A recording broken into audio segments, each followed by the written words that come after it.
ब्रेकनंतर आपलं पुन्हा एकदा स्वागत। कोकण रेल्वे मार्गावरील वाहतूक विस्कळीत झालेली आहे। गेल्या 2 तासांपासून वाहतूक खोळंबलेली आहे।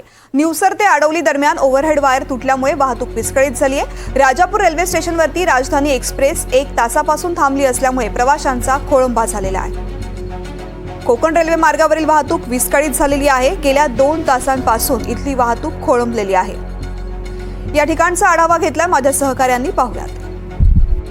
कोकण रेल्वे मार्गावरची वाहतूक सध्या विस्कळीत झालेली पाहायला मिळते, कारण निवसर ते आडवळी दरम्यान ओव्हरहेड वायर तुटल्यामुळे कोकण रेल्वेची वाहतूक विस्कळीत झालेली आहे। जवळपास 12:30च्या सुमारास ही घटना घडल्याचं कोकण रेल्वे प्रशासनाकडून सांगण्यात आलेलं आहे। त्यामुळे ठिकठिकाणी रेल्वे गाड्या ज्या आहेत त्या थांबवून ठेवण्यात आलेल्या आहेत। आपण सध्या आहोत ते राजापूर रेल्वे स्थानकामध्ये आहोत आणि या ठिकाणी देखील राजधानी एक्सप्रेस थांबवून ठेवण्यात आलेली आहे। त्यामुळे प्रवाशांचा खोळंबा कुठेतरी झालेला पाहायला मिळतो। जवळपास 1 तासहून अधिक वेळ झालेला आहे। आपल्यासोबत काही प्रवासी आहेत। काय सांगाल नेमकी तुम्ही कुठून चाललेलात आणि किती वाजल्यापासून ही ट्रेन इथे थांबलेली आहे? हम गोवा से रतलाम जा रहे हैं और पिछले 1 घंटे से यहाँ बैठे हैं। हमें पता नहीं क्यों रुकी है ट्रेन और कब चलेगी।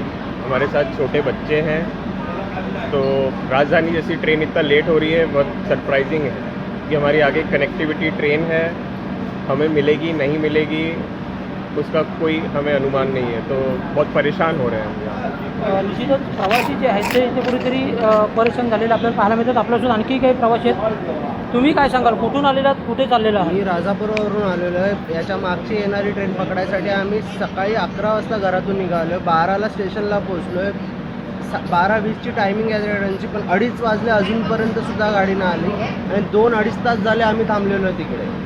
जाम हाल होतात आणि ना रेल्वे प्रशासनाकडून आम्हाला कळतं आहे की एक्झॅक्टली काय झालं आणि किती वेळ लागणार आहे। त्यामुळे खूप हाल होत आहेत। 2 तास एका ठिकाणी बसून राहणं इझी नाही आहे।